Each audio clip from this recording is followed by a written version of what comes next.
Isso, pra mim, foi uma das coisas que me fez sair pra buscar outras formas de educar os meus filhos. Foi me ver ali, quando eu me vi pondo meu filho de castigo, achando que ele ia aprender alguma coisa com aquilo, e aí eu falava, não pode ser assim.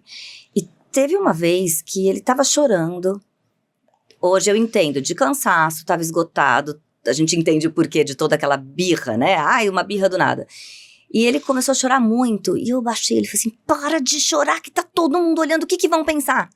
E aí eu me vi verbalizando, repetindo um padrão. O que eu escutei a vida inteira. E depois daquilo eu falei, não pode ser assim.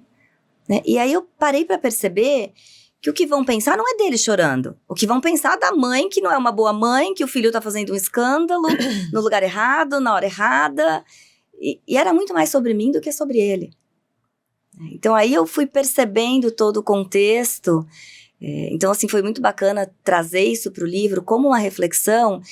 E a gente vê que nem o pai acorda de manhã e fala assim, hoje eu vou acabar com a autoestima do meu filho, eu vou passar o dia fazendo ele olhar fora. Não, tem sempre uma intenção positiva.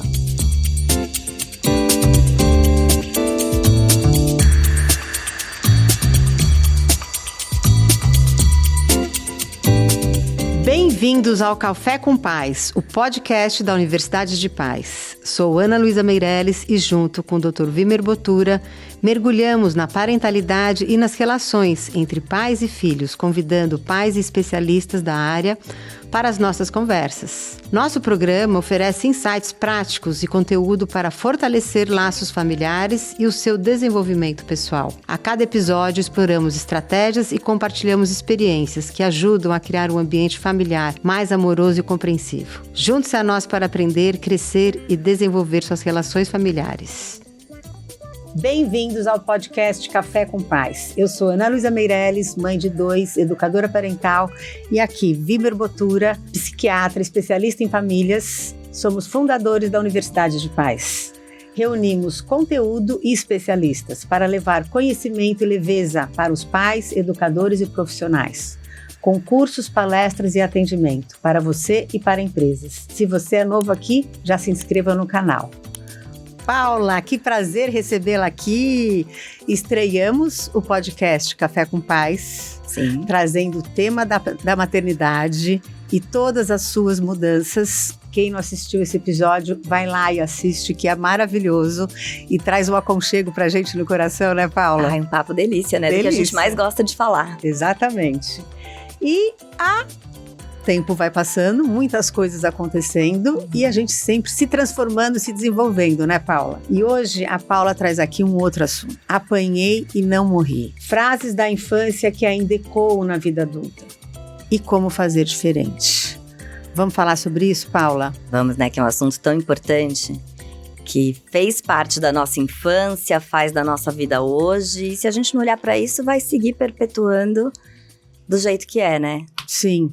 Você foi convidada para ser coautora do livro Apanhei e Não Morri. Vamos ter o link desse livro aqui embaixo. Como foi esse processo, Paula? Foi muito interessante, foi uma trajetória muito gostosa. Eu recebi o convite da Cris Raies, que são 2 coordenadoras, a Cris e a Rejane. E a Cris me convidou e de cara eu me identifiquei com o tema. Achei que tinha tudo a ver, porque a gente vai percebendo que tem coisas que a gente sempre escutou. Eu tive uma infância muito tranquila, uma família que vivia em paz e vive muito bem até hoje, pais que continuam casados, aquela família bem tradicional, tudo certinho. Então, quando a gente olha e fala, ai, não tem nenhum trauma, porque a gente pensa em trauma, catástrofes, né, violência, acidentes, perdas muito grandes, e eu não vivi nada disso. Tive uma infância muito tranquila.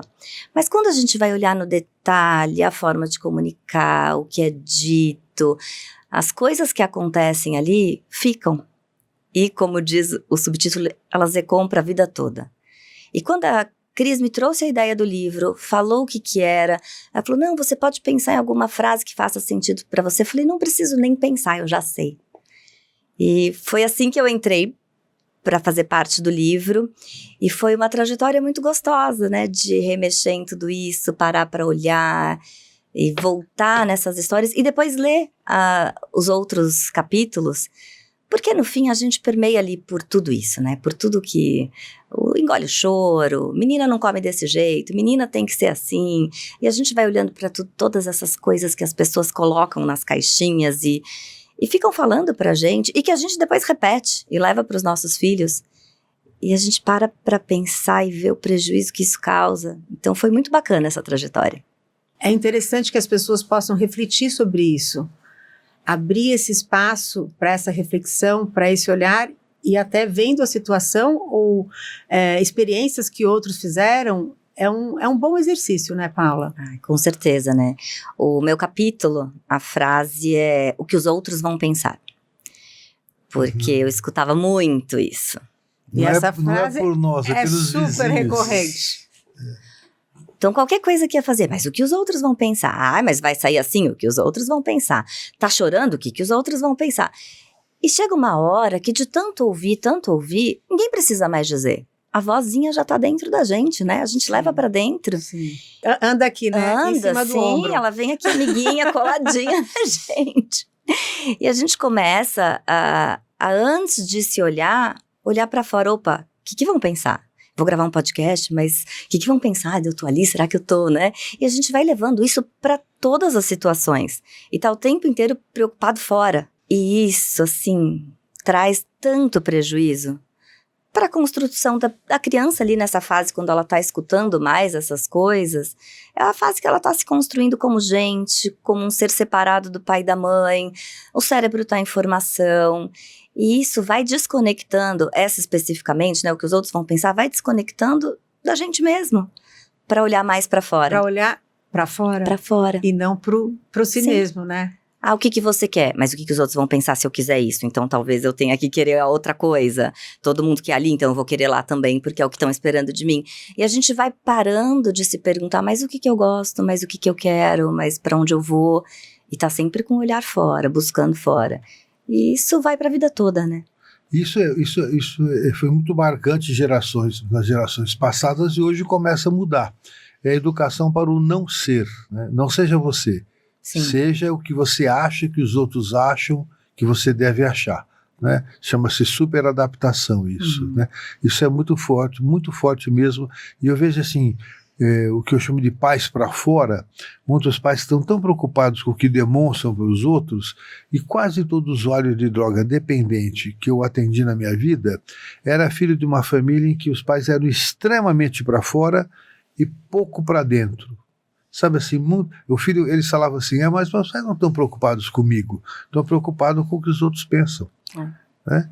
E isso é uma coisa que é tão maciça na sociedade, tão comum, que parece normal. Sim. Né? E quando começa a ver a mudança que vem vindo nesses últimos tempos, muita gente estranha. Né? Então, mas é importantíssimo que a gente faça o alerta sobre isso. Né? E isso, para mim, foi uma das coisas que me fez sair para buscar outras formas de educar os meus filhos. Foi me ver ali, quando eu me vi pondo meu filho de castigo, achando que ele ia aprender alguma coisa com aquilo, e aí eu falava, não pode ser assim.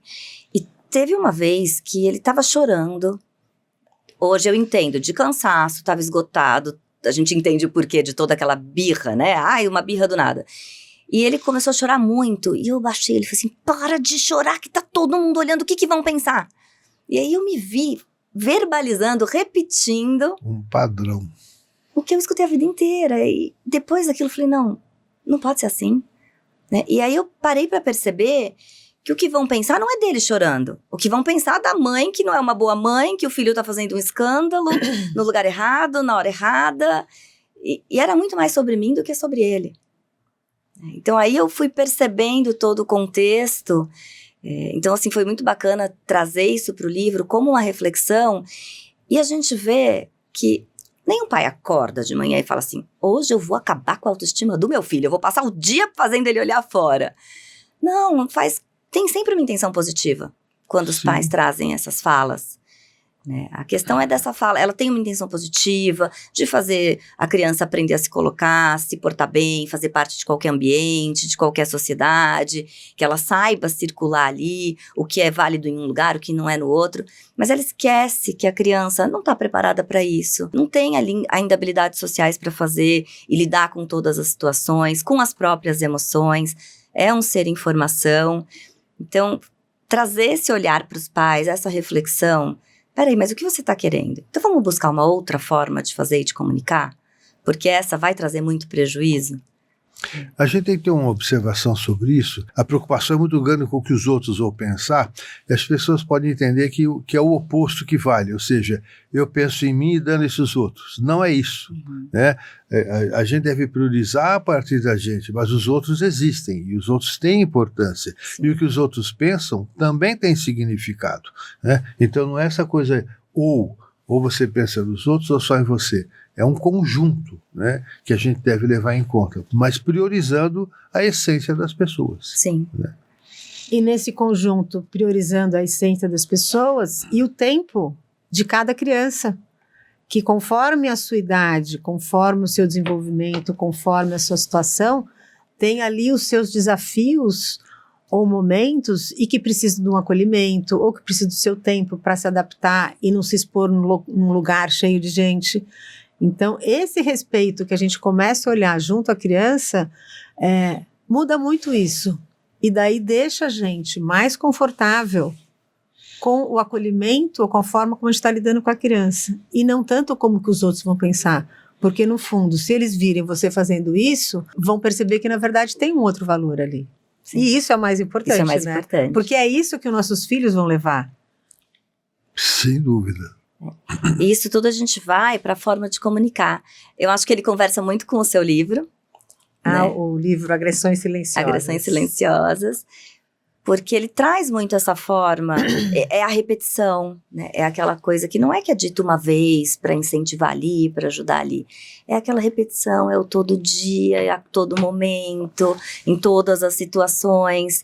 E isso a criança vai trazendo para dentro.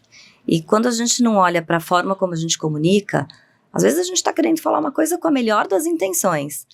Mas será que o outro está entendendo daquele jeito que a gente está falando, né? Quando a gente fala para o filho, olha, o seu irmão fez tão bonitinho, olha como ele senta e come bonitinho, por que você não faz igual? A gente está com uma intenção ali que a criança se espelhe em alguém, sabe? Mas será que ele está entendendo isso? Não, minha mãe não me ama só meu irmão. Só ele que é bom, eu não sei fazer nada direito. E aí, na repetição dessa comparação, na repetição da forma de falar, o que a criança está levando? Sim. E quando a gente fala isso, não é trazer os culpados. Sim. Não é de forma alguma. É trazer esse olhar e essa tomada de consciência de que podemos fazer diferente. E que, felizmente, estamos sempre em evolução. E podemos estudar e aprender e achar novas formas de fazer isso. Sim, acho que isso é o mais importante, né? A gente conseguir olhar e ver que hoje com tanto estudo, com tanta coisa aí que a neurociência avançando por um lado, todos os estudos em volta das questões parentais, né, da parte emocional, que antigamente a gente nem teve um letramento emocional quando era pequeno. Né? Sim. Na minha infância era raiva, ficar nervoso, básico, ficar triste. Primárias. Não, isso era até ruim. Sim, né? Não pode. Sim. Não pode ter raiva. Não pode ficar triste, tem que estar sempre feliz, sorrindo, pra fora, né? De novo ou eventualmente era assim, eu tô com raiva, mas digo, eu tô triste com você. Sim. Né? Porque a tristeza é mais permitida do que a raiva, né? Claro que as pessoas precisam entender que raiva não é violência, não é hostilidade, nem vingança. Né? Raiva é um sentimento de proteção, de defesa, que pode ser simplesmente dizer não para alguma coisa, né? Ou fazer uma escolha. Fazer uma escolha, e dizer não para alguma coisa, e a gente está cuidando da gente, né? Às vezes a gente e nós, como adultos, no momento como pais, que temos a oportunidade de aprender tanto com os nossos filhos e buscar fazer diferente e estudar para isso, né, Vimer? Sim. E passar, então, por esse processo, inclusive desenvolvimento pessoal. E que é um conhecimento que isso vai impactar na sua vida pessoal, familiar e profissional. Porque, inclusive, as relações profissionais mudam também. Quando se percebe tudo isso, as agressões silenciosas, às vezes, que tem no ambiente de trabalho, até para você se proteger e para você se cuidar, de não ter perigo de você transpassar aquilo. E acho que quando a gente toma consciência desses microtraumas, dessas agressões silenciosas que a gente viveu, não é também entrar numa síndrome de Gabriela e ficar nascer assim, crescer assim, e você sempre assim. Não. É a gente entender o que aconteceu, que aquilo fez parte, trouxe a gente até aqui, né? Que bagagem que a gente veio com isso, o que causou e o que a gente vai fazer com isso agora. Não é justificar e vou ficar assim e continuo assim. É ir trabalhar no autoconhecimento, é a gente parar para se olhar, parar para entender e partir daqui para frente, né? Tudo isso faz parte da nossa história, faz parte da nossa bagagem. Como você mesma disse, não é achar culpados, né? Não é a ideia, longe disso. Porque as pessoas, inclusive, fazem o melhor que podem com o que tem naquele momento. Uhum.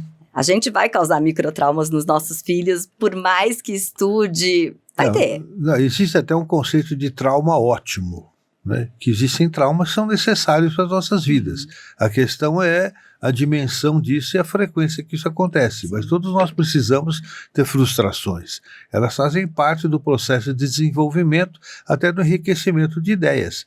Se ninguém me contraria, eu acho que tudo que eu penso está certo. E, eventualmente, as pessoas precisam discordar e falar, opa, eu posso melhorar minhas ideias. Sim. É mais ou menos quando ele trabalha com a questão dos tenistas, no nosso Sim. livro Frescobol, que o tenista, um desses tenistas, o Nadal ou o Federer, disse, eu agradeço muito ao meu adversário que a grandeza dele me fez crescer.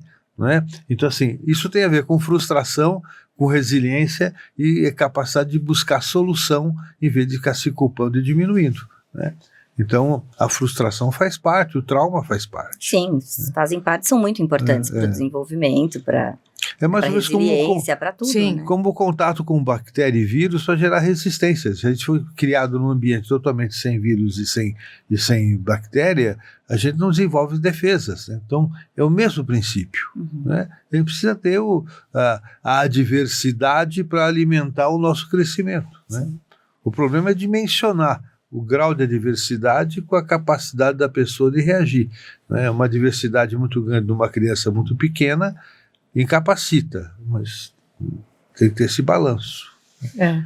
E esses desafios, eles não podem ser nem muito, né, puxar demais, que a criança não consiga acompanhar, e nem tem que ficar muito pianinho ali, que fica um tédio, não sai do lugar. Precisa ter ali puxar um pouco. Né? Você agora traz uma reflexão muito importante. Não é por isso, então, que agora os pais têm que ser permissivos.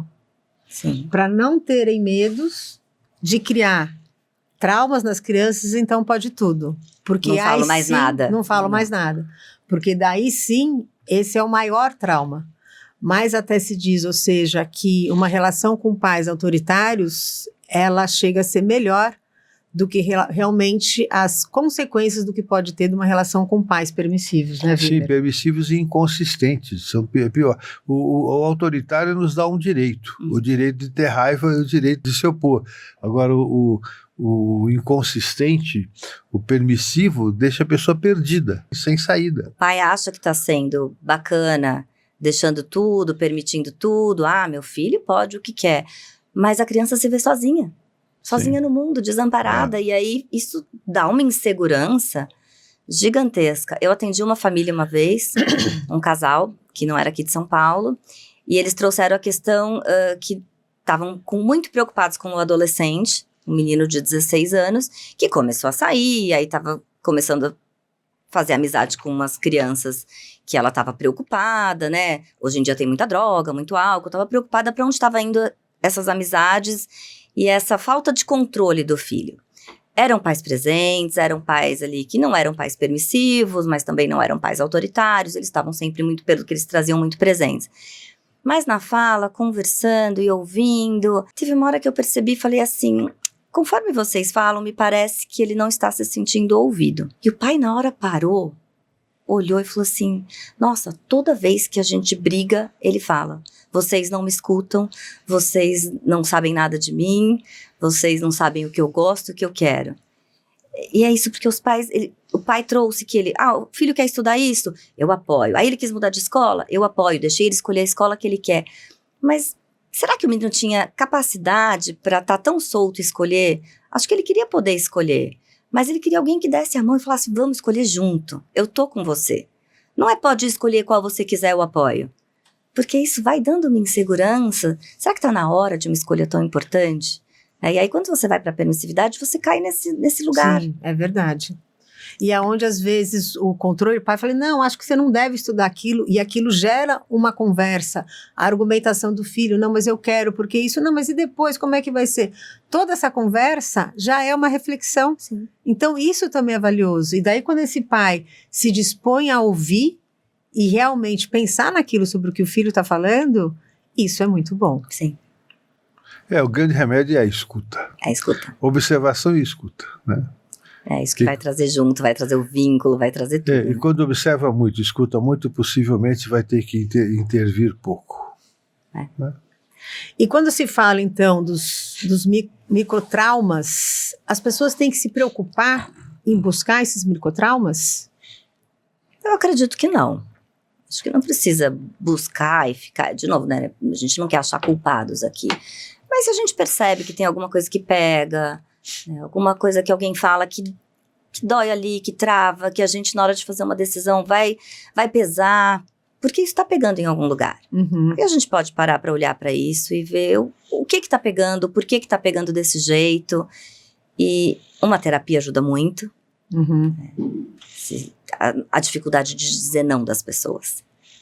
Por que tanta gente tem essa dificuldade enorme de dizer não? A gente vem dessa geração preocupada com o fora, do ter que agradar, para ser bem visto, para ser gostado, para ser amado. A gente começa querendo agradar em casa, pai e mãe, na comparação com os irmãos. Né? Então a gente... então hoje eu tenho essa dificuldade de dizer não, o que eu vou fazer com ela? Vou buscar uma terapia para descobrir, para entender, ou mesmo vou para uma comportamental e vou buscar mudar o comportamento hoje, mas eu vou trabalhar isso em mim para mudar uma coisa que acaba trazendo pra gente um prejuízo. É muito isso, é esse se perceber que momentos ou que gatilhos a pessoa sente e que ela fala, talvez eu poderia olhar para isso e dissolver isso. Cuidar disso, né? Sim, buscar a solução, efetivamente. Encontrar culpados é uma forma de não encontrar solução. Continua fora. Porque você descarta o culpado, incrimina o culpado, etc., mas não encontra a solução. Né? A solução é um pouco mais profunda do que encontrar culpados. Porque enquanto a gente fica pondo a culpa... minha mãe que fez isso comigo. Eu sou assim porque é o meu pai. E aí? Mudei? Não vou mudar. Vai continuar tudo igual. Então não é por aí o caminho. A justificativa é a permissão para a persistência de um problema. Não é? Então, precisa trabalhar exatamente, se contrapondo às justificativas. Ô, Paula, você está estudando psicologia e está como voluntária no ProAmit. Conta mais disso pra gente. Bom, o que é o ProAmit? O ProAmit é o Programa Ambulatorial Integrado de Transtorno dos Impulsos. Eu faço parte da equipe do jogo, do Anjo, e ele trata as questões dos impulsos. Lá no IPQ, lá no IPQ, Psiquiatria da USP. Da USP, isso. Tá sendo uma experiência muito bacana de conhecer gente, de lidar com questões que hoje estão bem aí presentes, né? Exemplifica um pouco mais o que são esses transtornos. Eu faço parte da equipe do jogo. Então a gente recebe hoje em dia com as bets, com os jogos de aposta, essas apostas esportivas. Então a gente atende as pessoas que vêm com questões de jogo patológico, que tá cada vez pior, né? Mas tem ali no ambulatório outros transtornos dos impulsos, tem a tricotilomania, a cleptomania, tem o amor patológico também. Amor patológico, ciúme patológico. Tem. Todos são tratados ali. Eu faço parte da equipe de voluntários que faz a triagem dos pacientes para entrar para o ambulatório. E como se percebe isso? Por exemplo, uma pessoa que tem esse transtorno, por exemplo, do jogo, como que quem está no entorno pode perceber ou destacar sobre isso? Bom, as pessoas que vão para o jogo, elas têm muitas questões de endividamento. Elas ficam muito endividadas, têm um prejuízo muito grande financeiro, começam a pedir dinheiro emprestado para todo lado. Compromete a família toda. A relação em trabalho, porque vai pedindo dinheiro em trabalho, vai pedindo dinheiro em amigos, com a família começa a mentir, porque as pessoas começam a perceber que está indo para o jogo, não querer dar, então mente. Então vai causando prejuízo em todas as relações. As pessoas acabam se isolando, ficando muito sozinhas. vem trazendo bastante problemas nas relações. Uhum. Eu conheço bem esse trabalho do Anjo, porque eu conheço o Hermano Tavares, que é o chefe lá, e eu tenho um filho que trabalhou muito tempo lá, saiu de lá um pouquinho antes de você entrar, o Henrique. E é um trabalho interessantíssimo. E é interessante a gente orientar pais, porque adolescentes estão entrando em jogos agora. Sim. Com esses jogos de futebol, de bet, coisa e tal, que tem na mídia, né? Tem entrando fortemente com problemas sérios, né? Sim, e aí acho que é mais um momento para a gente estar junto e olhar para a comunicação com esses jovens, porque não adianta falar não pode, é proibido. Não pode, é proibido é um convite para eles quererem tentar e buscar fazer, né? Formas de burlar ali as proibições dos pais. É mesmo de trazer essa consciência para o jovem, o porquê que é proibido, qual o prejuízo disso, o que acontece. Mostrar que a banca não foi feita para perder. Uhum. A gente que sempre vai perder, o jogador que vai perder, Sim. não é a banca. Então, trazer isso tudo para eles, porque hoje em dia, ainda mais esses youtubers, alguns canais aí que vendem essa coisa como um dinheiro fácil, como uma coisa fácil, e eles estão aí nas redes sociais, eles estão aí nas mídias, eles estão seguindo, e são os ídolos deles de hoje, e eles vão seguindo e querem essa coisa, com essa ilusão de um dinheiro fácil, de um ganhar fácil, e não é assim, né? E não é assim. Eu lembro de uma história que alguém contou, alguém importante, algum escritor, alguma pessoa importante contou a história de um filho que, acho que foi o Cortella, que um jovem queria abandonar a escola, a universidade, tudo, para seguir a vida de qualquer jeito. E falou, mas o Bill Gates largou Harvard, né? Então eu posso largar também, mas só que você não está largando Harvard, você não entrou em Harvard para largar, você está aqui no colegial ainda, né? Então essas comparações, muitas vezes, pegam coisas seletivas, setores pequenos de uma verdade, e constroem uma verdade em cima disso. Trazendo para as famílias, onde a origem da nossa conversa, muitas vezes as famílias também trabalham com recortes da realidade, e esse recorte é um universo pequeno e o jovem vai conhecer outros recortes. E os pais, se não percebem isso, trabalham só nesse recorte limitado, perdendo a credibilidade para as crianças, os jovens. E aí tudo que meu pai fala é bobagem, né? Então os pais devem ter muita atenção para isso, olhar para o universo mais amplo, porque o mundo não é só o recorte. Eu sou um homem que tive êxito, deu certo a minha vida, tenho dinheiro, tenho fama, tenho poder, tenho essas coisas, portanto, eu estou certo sempre. Não. A gente vê muitos pais que são bem-sucedidos que criam filhos medíocres, porque os pais não percebem seus filhos. Então precisamos focalizar muito na percepção do outro, né? Né? Que é quando a gente vai para essa fala, né? Eu apanhei no morri, tô aqui, sou bem sucedido, então tá tudo bem. Não tô fazendo nada demais, não preciso olhar para isso. É só fazer como eu fiz. Mas só que as pessoas são diferentes. Né? E como, né? Até porque essa frase que eu trago foi uma que pegou para mim. E minhas irmãs escutavam igual. Tenho 2 irmãs. E as 2 mal se lembram disso. Vão ter outras questões, né, que faziam parte, que foi o que foi importante para elas, mas essa do que os outros vão pensar, não.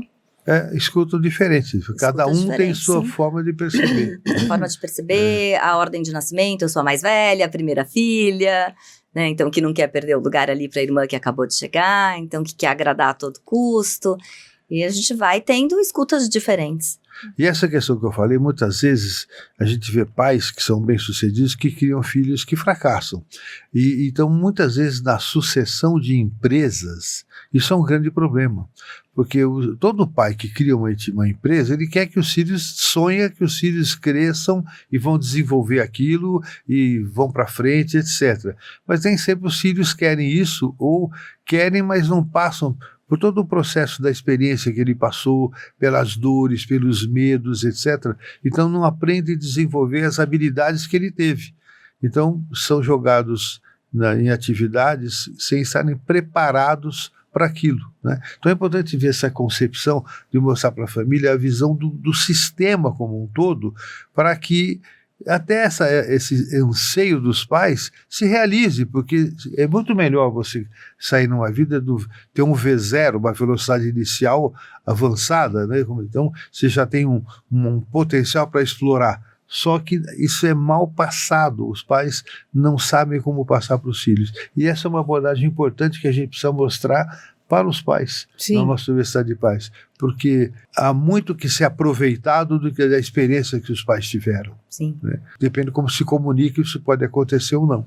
Né? E muitas vezes eu acho que os pais passam, inclusive, né, eu criei esta empresa, eu dei a minha vida para isso, eu trabalhei, traz tanto peso para aquilo, que o jovem olha e fala assim, não, eu não quero perder a minha vida igual ele. Sim. Porque é um peso, não é? Na verdade, ele está querendo mostrar o quanto foi bom, o quanto ele se orgulha, mas comunica de uma forma que traz um peso. Pois é, mas como é importante aprofundar na questão da comunicação, né? Muitas frases que você colocou aí, que acabam sendo ruins, não foram feitas com essa intenção. Sim. Pelo contrário, era para orientar e ajudar. É mais ou menos quando você chega para um filho e fala assim, deixa de ser burro, cara. Meu pai me chamou de burro. Não é verdade isso. É uma forma inadequada de falar, olha, você tem recursos que você não está utilizando, você tem potencial. A gente não chega para uma pessoa que é cega e fala, deixa de ser cego, né? Se você me pergunta, me pega aquela caneca, eu falo, que caneca?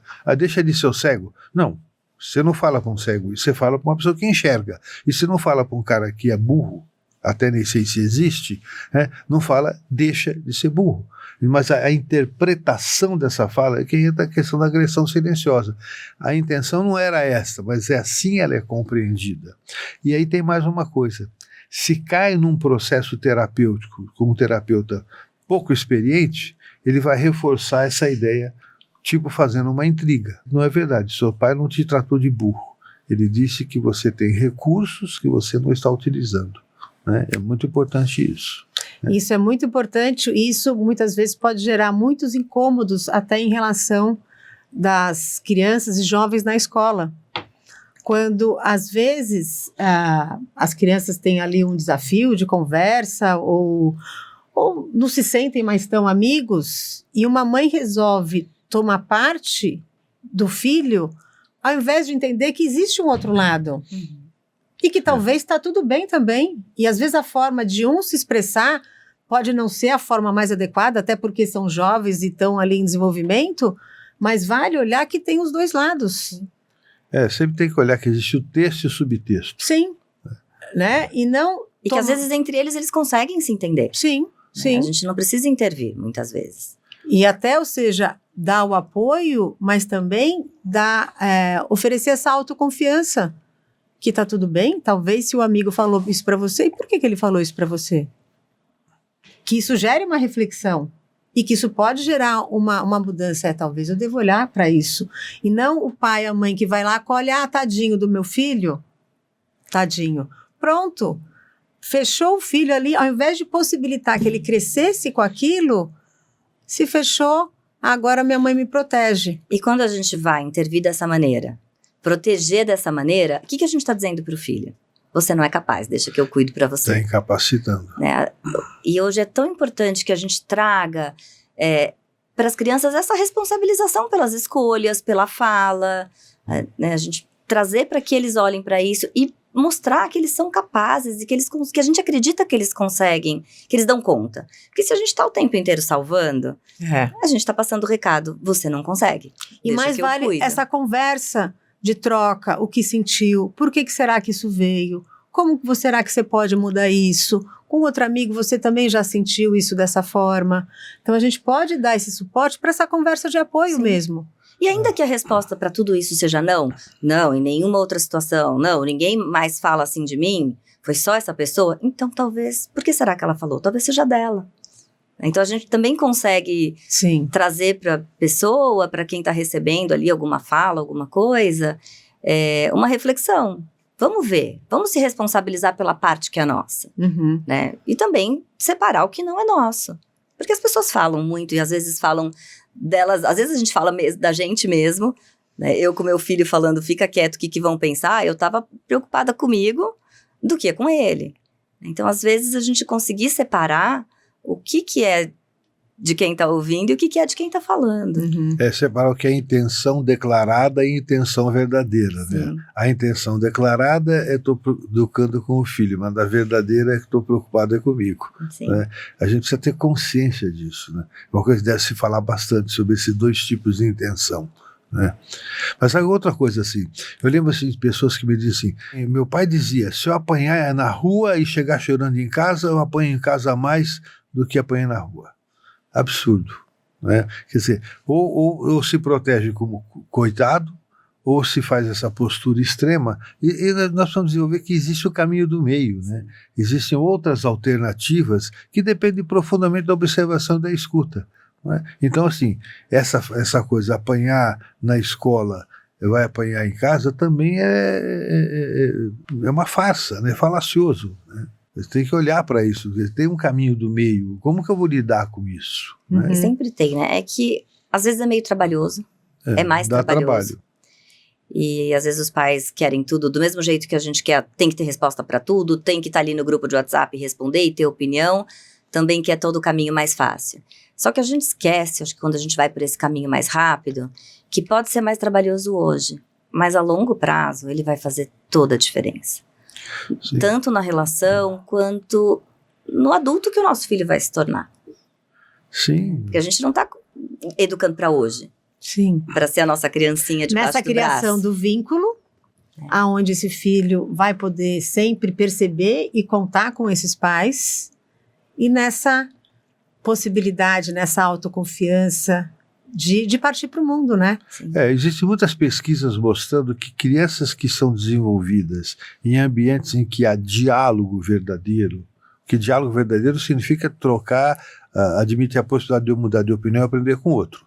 Né? Então, em crianças que são criadas em ambientes que há diálogo, elas se desenvolvem com mais autoconfiança, mais resiliência e maior capacidade de resolver seus conflitos. Que a vida vai ter conflitos, né? Mas ele vai ter um repertório de alternativas melhor do que a pessoa que é criada no sim, não, no pensamento binário. Né? Sim. Ele consegue, acho que mesmo nas frustrações que vão acontecer, né? Os nãos que vai receber por aí, a namoradinha que termina e todas as questões que eles vão viver que fazem parte, isso vai trazendo uma capacidade de se recuperar muito melhor do que aquele que vive sempre protegido, ou no sim, não, né, na inconsistência, porque eles se conhecem, eles sabem, eles vão viver a dor, porque a dor faz parte, e é importante que a gente viva, né, essa dor, as frustrações, mas a capacidade de se recuperar, porque senão a gente vê esses jovens que levam o primeiro pé na bunda da namorada e o mundo acabou. Como é que fica? Vão ter muitos outros nãos pelo caminho.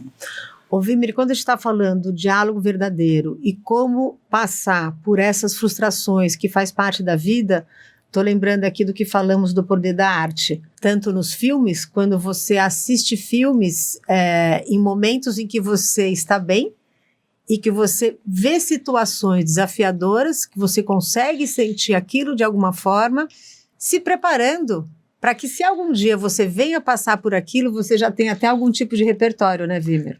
Sem dúvida. Aí é um assunto que eu gosto muito, que é o seguinte, tem um psiquiatra chamado Eduardo de Bono, que no Brasil é pouco citado, mas ele é importantíssimo no mundo, e tem publicações no mundo inteiro, livros. E o Eduardo de Bono, ele fala sobre o aprendizado. O aprendizado, sim, tem 3 tipos de aprendizado. O aprendizado direto, o aprendizado indireto e o instintivo. E o aprendizado direto é aquele que você aprende batendo a cabeça na parede. Você aprende, mas é perigoso, é fiel e é perigoso. Você pode não sobreviver à batida da cabeça na parede. O aprendizado indireto, você aprende com a dor do outro, com a experiência do outro, que é o estudo, a leitura, a universidade, a arte. Você aprende com a dor do outro sem bater com a cabeça, mas é infiel, porque o outro está relatando a experiência de acordo com a experiência dele. E o instintivo que as pessoas aprendem e vão aprendendo como vão aprendendo por aí. Aí eu criei o Cine Debate da APM, que nós fazemos agora, exatamente porque eu descobri que a arte, o cinema, o teatro, a literatura, ele nos proporciona as vantagens do aprendizado indireto, porque ele é seguro, você não aprende com a tua dor, E as vantagens do aprendizado direto, porque você se emociona com a vida do outro. Então, o cinema e a arte são fundamentais para a gente, inclusive para lidar com adolescentes em terapias. O uso da arte como a música, como a expressão, a literatura, o desenho, são fundamentais para a pessoa bypassar dificuldades. É muito importante isso. Então, a arte é um grande caminho. Para expandir o olhar, expandir as emoções, o vocabulário de emoções, essas sensações, reflexões. E hoje em dia os jovens gostam muito dos animes. Quando a gente vai olhar para os personagens de anime, eles sempre têm um perfil ali muito característico, né? Eles têm tudo sempre bem definido. E quando a gente vai ver o tipo de anime que gosta, que assiste, eles estão identificados com alguma questão do personagem, com alguma coisa. A gente consegue até...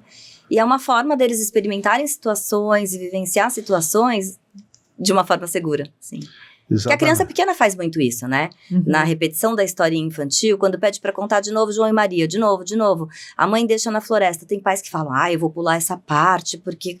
Não, ela faz parte. E a criança pede pra repetir muitas vezes, porque ela ainda tá trabalhando aquilo dentro dela. É uma emoçãozinha que surgiu ali, que ela tá... Ela tá internalizando o sentido e pensando sobre a vida dela. Isso é muito importante, né? Acho que isso ganha muito, tem um ganho muito grande. Eu acho que a arte é um grande caminho para ajudar a gente no desenvolvimento nosso e das pessoas, as artes. Né? Sim, em geral. Mas existe uma arte também, que a arte, por exemplo, a arte de ter uma boa parentalidade, porque a arte é criativa, é sensível, né? E a criatividade é uma coisa fundamental para todos nós. Né? E a arte de ter a boa parentalidade, como a gente promove isso em casa. Em momentos que você até cria cenários para um almoço delicioso, para uma recepção de amigos, de família, isso é uma forma de arte. Sim, né, arte.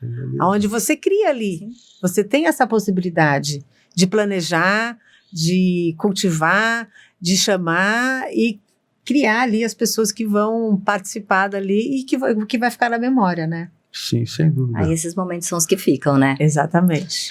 Que a memória emocional é mais forte, né? Sim. Seguramente. Bom, estamos chegando aqui no final do nosso episódio. Paula, agradeço muito mais uma participação sua aqui no Café com Paz.